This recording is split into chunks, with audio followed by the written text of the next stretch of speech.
सब लोगों को पता है कि आज एक युग की समाप्ति हुई और ये ऐसे होगी ये तो सोचा ही नहीं था और इतनी जल्दी होगी। अभी लास्ट वीक ही सोनल जी, आपको पता है मैं लोनावाला में था तो उत्तम जी के घर पर रमेश जी के लिरिक्स सुने जा रहे थे और हम सब बैठे हुए थे।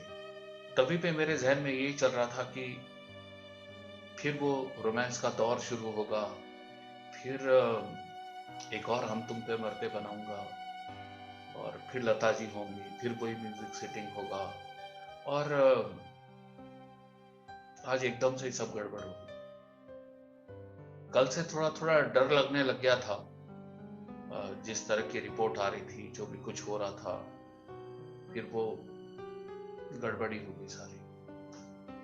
और लता जी के बारे में अगर मैं बात करूं और अगर मैं बचपन से शुरू करूं कि जब से मैंने उनको देखा था, सो मैं बोलूंगा तो मतलब बहुत ही घंटे बोल दूंगा कि, पर एक चीज मैं आप लोगों को बताना चाहता हूं कि मैंने उनमें हमेशा सिंगिंग का पैशन सेम देखा। विपासना सेम पैशन, चाहे मैंने बचपन में देखा, चाहे मैं असिस्टेंट डायरेक्टर था, चाहे मैं चीफ असिस्टेंट डायरेक्टर बना और जिस दिन मैं इंडिपेंडेंट डायरेक्टर बना, मैंने उनमें एक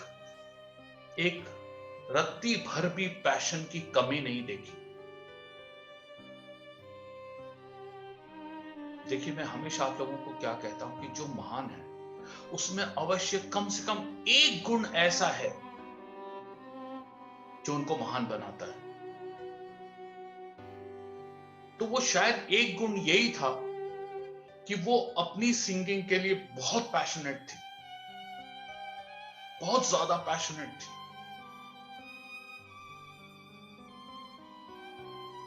अब चलिए, मैं थोड़ा सा मैंने प्यार किया, मैं आप लोगों को लेकर चलता हूं। जब हमने पहला गाना बनाया, दिल दीवाना बिन सजना के माने ना, और जब हमने बताया कि एक न्यू गर्ल है जिसको हम इंट्रोड्यूस कर रहे हैं, भाग्यश्री, है ना,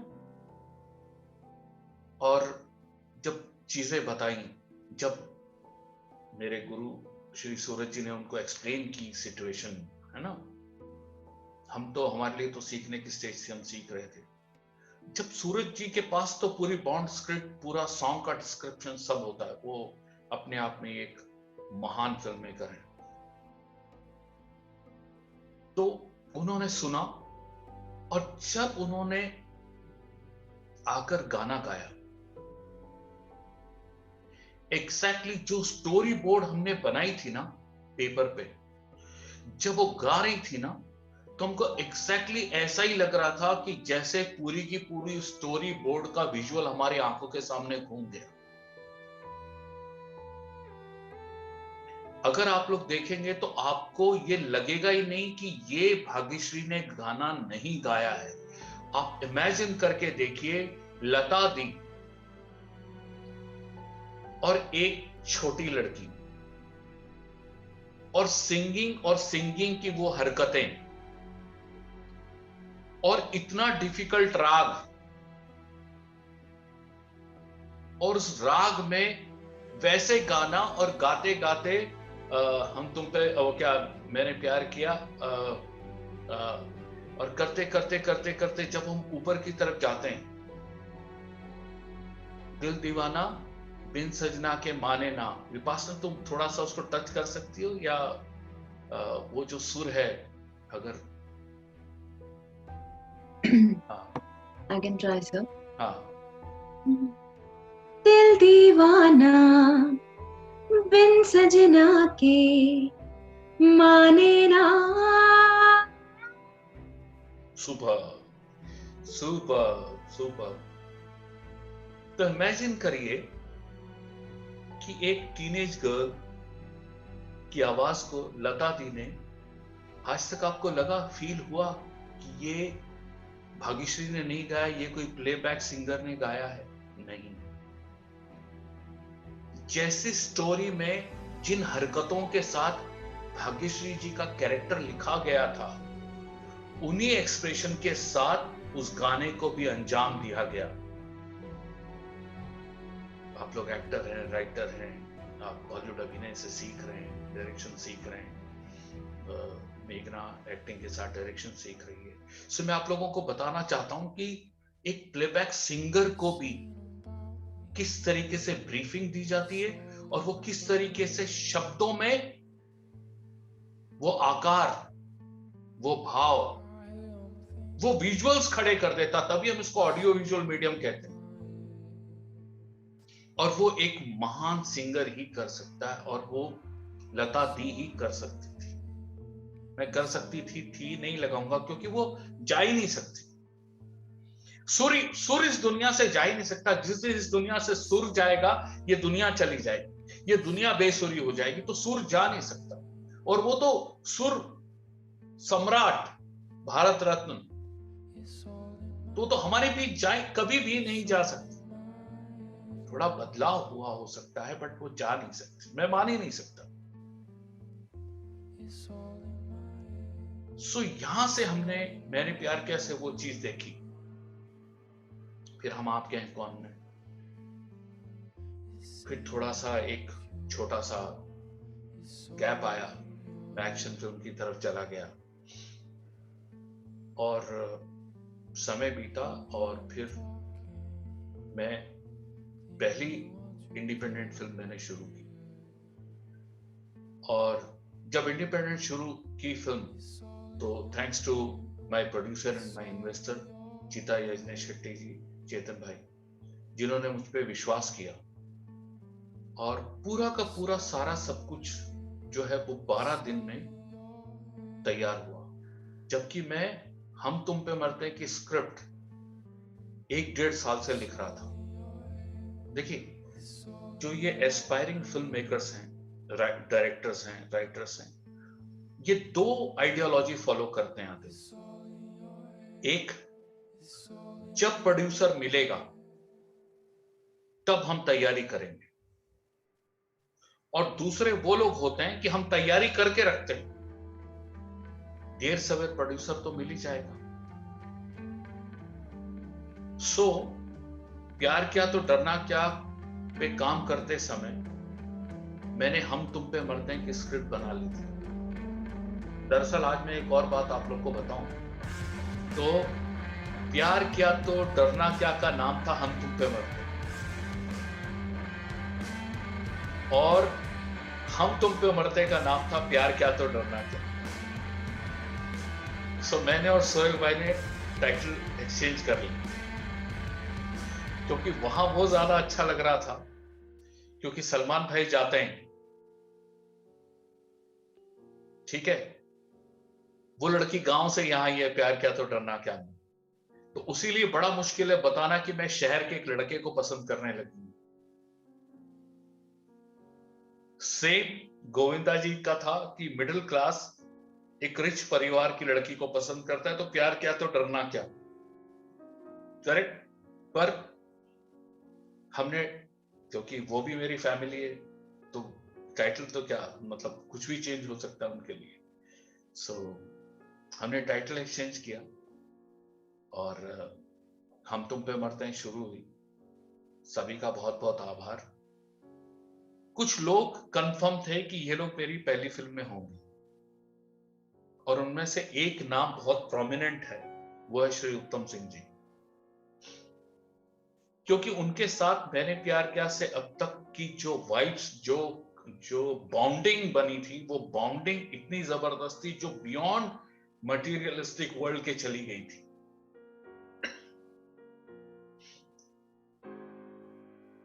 ठीक है, सो तय था कि वो होंगे। लिरिक्स के वक्त 2 लोग होंगे, तो उसमें से आनंद बख्शी जी को चुना गया। ठीक है, अब पूरी बाउंड स्क्रिप्ट सुनाई गई, वही राजश्री का कल्चर फॉलो किया गया, क्योंकि फिल्म मेकिंग वहीं से सीखी। अब पहला गाना हम तुम पे मरते हैं, लता जी, उदित जी, और सिंगर कौन, तो मैंने कहा जी लता दी। उत्तम जी का भी यही था, लता दी। हम पहुंचे, उनके घर मैंने पैर छुए, उन्होंने देखा। हमेशा उनके चेहरे पे ऐसी मुस्कुराहट होती थी जैसे कोई बहुत छोटा सा बच्चा मुस्कुराता है,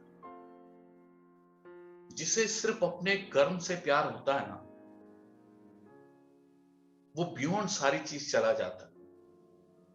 तो मुझे याद है कि उत्तम जी ने कहा उनको, दीदी अपना राजू इंडिपेंडेंट फिल्म मेकर बन गया है। तो चश्मे से देखती थी मुझे, ऐसे करके देखा, मैंने फिर पैर छुए, मैंने कहा तो अरे वाह। उत्तम जी ने कहा कि इनकी फिल्म के गाने के लिए मैं आया। हाँ हाँ, खुश हो गई, हाँ हाँ बिल्कुल बिल्कुल बिल्कुल। और बोले आपको पता है कि इसको कितना पता है म्यूजिक के बारे में? तो हाँ सुनाओ। सो पहला गाना वहां पर सुनाया गया और वहां पर लता जी ने गाने की हामी भरी। जैसा लता जी ने गाने की हामी भरी, मैंने इमीडिएटली अपने फादर को फोन किया और मैंने उनको बताया कि आज ऐसा ऐसा हुआ। तो उन्होंने कहा देख, फादर ने तो रियाज किया हुआ था लता जी के साथ, तो उन्होंने एक लाइन बोली कि तू ना दीदी के पास पक्के गाने लेके जाना। अब ये पक्के और कच्चे का टर्म बड़ा चला करता था।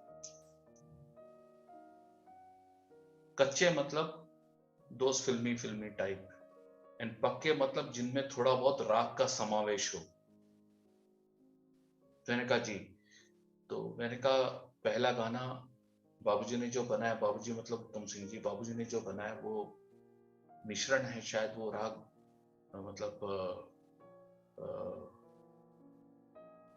क्या राग था वो, शिवरंजनी। शिवरंजनी, करेक्ट। सो वो राग शिवरंजनी था। और बोले ठीक है। स्टूडियो की डेट फाइनल हुई, वो आई, वो उसकी फुटेज कुछ दिनों से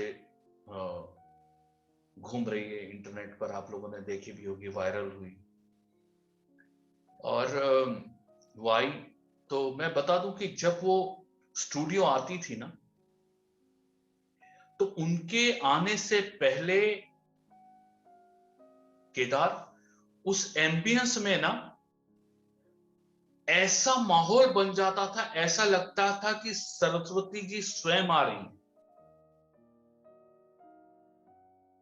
ऐसा फील, ऐसा एम्बियंस हो जाता था।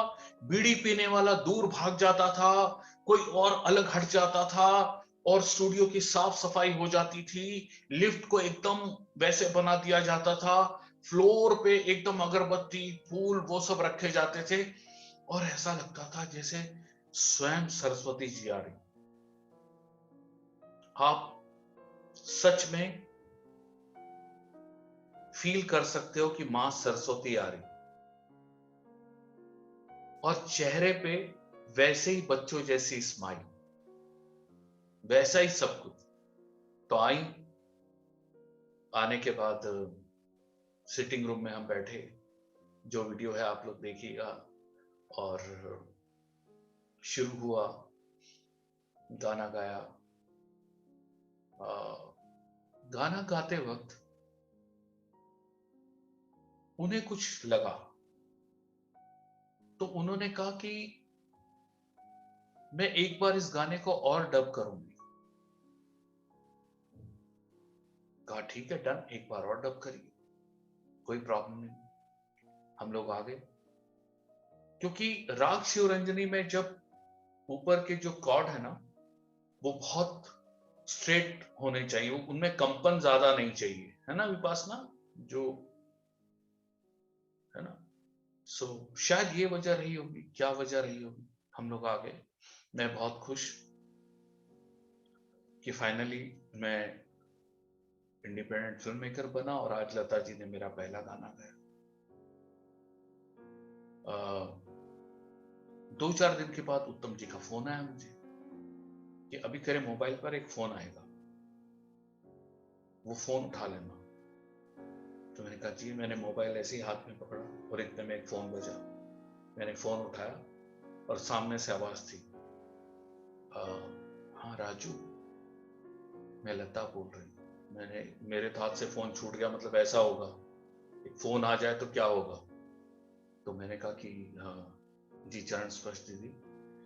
तो बोली मैंने ना वो गाना फिर से रियाज की, उस गाने की मैंने प्रैक्टिस कर ली है और मैंने उत्तम जी को बोल दिया है वो डबिंग रख ले, मैं एक बार फिर गाऊंगा।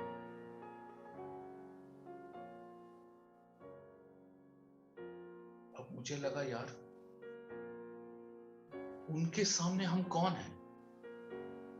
हम 5 सुपरहिट फिल्म भी दे दें, हम कुछ भी कर ले, तो उनके सामने कौन है? अरे वो भारत रत्न जिसकी पॉपुलैरिटी कभी भी कम नहीं हुई। मैं हमेशा क्या कहता हूं कि कामयाबी मिलनी नहीं, कामयाबी टिकनी चाहिए। कामयाबी के पायदान से आप कभी भी नीचे नहीं आने चाहिए। ऐसी कामयाबी की तलाशी करो, ऐसा अपने आप को तपाओ जैसा इन लोगों ने तपाया है।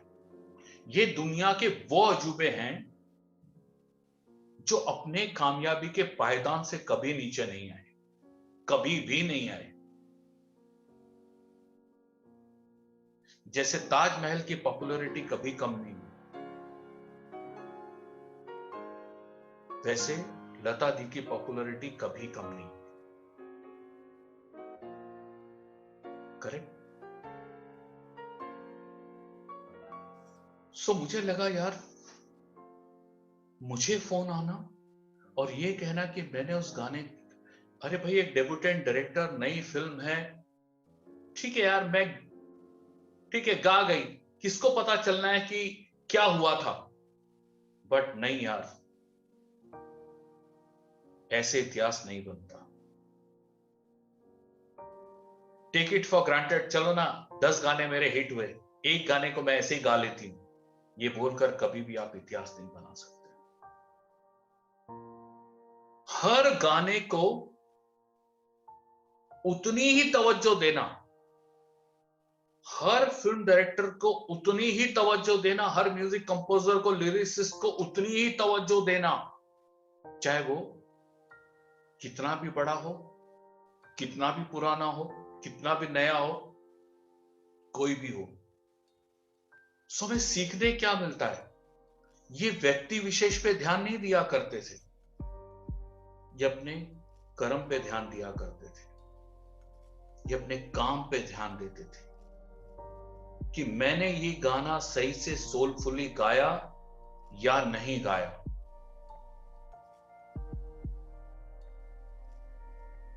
सो ये इतनी बड़ी बात है लता दी के बारे में कि मैं आपको बता नहीं सकता।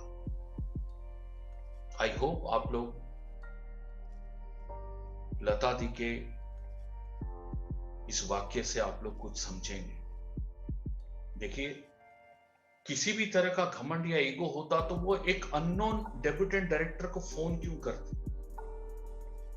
आप सभी लोगों के लिए, या सभी लोग जितने लोग ये वीडियो देखेंगे या जब कभी ये वीडियो आएगा, तो एक बात ध्यान रखिएगा कि जहां कला है वहां ईगो नहीं है। क्योंकि जिसके पास कला नहीं है, जिसके पास कुछ नहीं, उसके पास ईगो है। और जिसके पास कला है उसके पास ईगो नहीं, उसके पास विनम्रता है, ग्रेटिट्यूड है, काइंडनेस है, हम्बलनेस है, एक मुस्कुराहट है।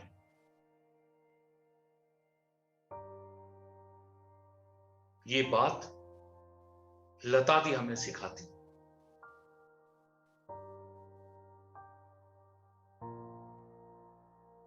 जिनसे मिलने के लिए इतने बड़े गणतंत्र का प्राइम मिनिस्टर कहता हो कि लता दी मेरा मन करता है आपसे मिलने के लिए, मैं आऊंगा आपसे मिलने। जरा सोच के देखिए, सुरों की ताकत को सोच के देखिए। ये आसान बात नहीं। जो लड़की 5 साल की उम्र से काम पे लग गई हो, पूरी फैमिली का भार हो, फिर भी अपने सुर को संभालना, इतनी मेहनत। मैं हमेशा कहता हूं ना कि अगर संघर्ष नहीं है तो संगीत नहीं। आपके सुर पकेंगे ही संघर्ष की अंगीठी में।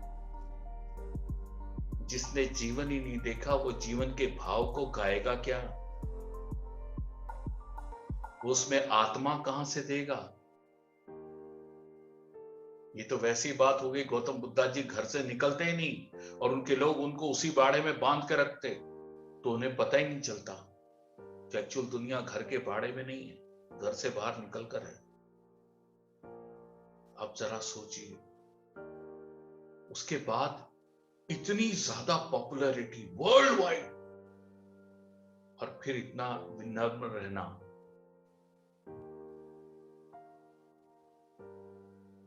ये हमें बहुत बहुत कुछ सिखाता है, ये सारी बातें।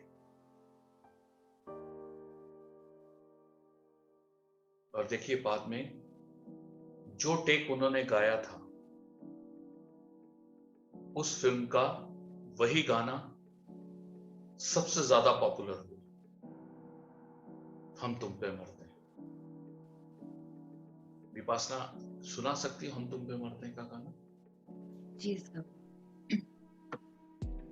हम आप में कुछ हो गया, कुछ मिल गया, कुछ खो गया, जो चाहे तुम इसे मान लो, लेकिन सुनो ये जान लो, हम तुम पे मरते हैं, हम तुम पे मरते हैं, हम तुम पे मरते हैं, हम तुम पे मरते हैं।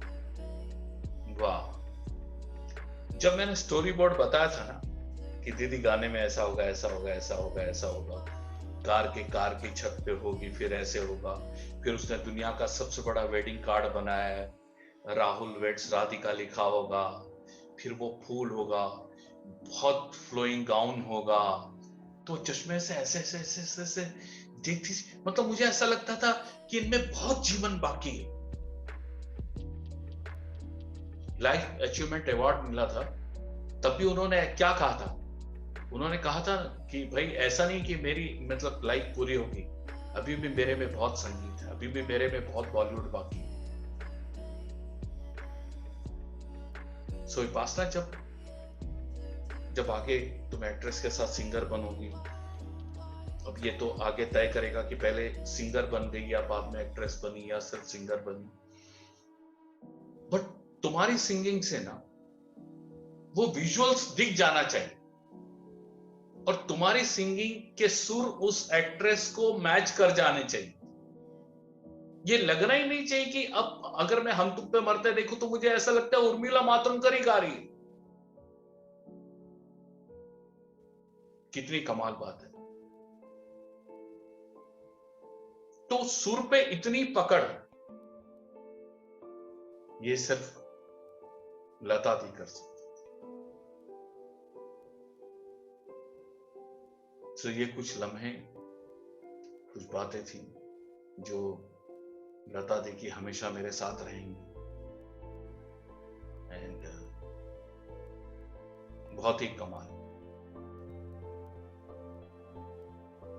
तो मैं कुछ कहना चाहती हूँ उनके हाँ। बारे में कि वो ना होकर भी यही है।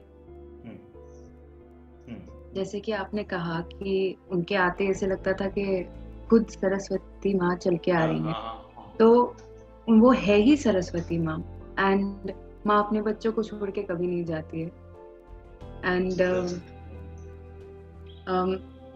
उनके जो गाने हैं वो है ही है, सब लोग ऑफ कोर्स उनको कभी सुनना छोड़ ही नहीं सकते, और वो गाने हमेशा ही एवरग्रीन है। और लता जी भी, यानी सरस्वती माँ भी हमारे साथ हमेशा रहेंगे, उनके गाने हमें उनकी याद दिलाते ही रहेंगे।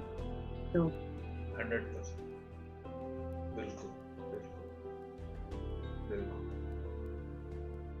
सो रमेश जी, एक बॉलीवुड अभिनय एक इवेंट कर सकता है, क्योंकि हमारे भी बहुत अच्छे सिंगर हैं, आदिल हुए, केदार हुआ, सभी बहुत अच्छा गाते हैं। सो एक कुछ दिन में एक लता जी की याद में एक शाम यस उनको डेडिकेट की जा सकती है। इसी तरीके से म्यूजिक पर चर्चा और विपासना और बाकी के लोग उनकी कुछ गाने गा सकते हैं ताकि हम लोगों को और इंस्पायर कर सकें, क्योंकि वो जैसा विपासना ने कहा कि वो तो है यही ना।